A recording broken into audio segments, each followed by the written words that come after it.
ترانزیستورهای معمولی BJT عناصری کنترل شده با جریانن، یعنی جریان بیس اونها جریان کلکتور اونها رو کنترل میکنه و این جریان بیس باید زیاد باشه تا پیوند 7 بیس امیتر رو بشکنه.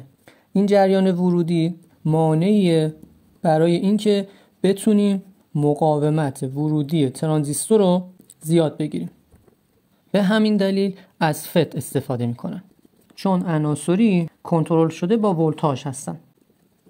پس جوری اونها رو میسازن که بتونن مقاومت ورودی خیلی زیادی داشته باشن. توی بحث تطبیق امپدانس گفتیم چرا مقاومت ورودی و مقاومت خروجی یک طبقه یا بلوک مهمه. ترانزیستور معمولی رو اینجوری نشون میدن: بیس، کلکتور، امیتر. فتو هم به این شکل نشون میدن: گیت، درین و سورس. این کانال پی، این هم کانال پی.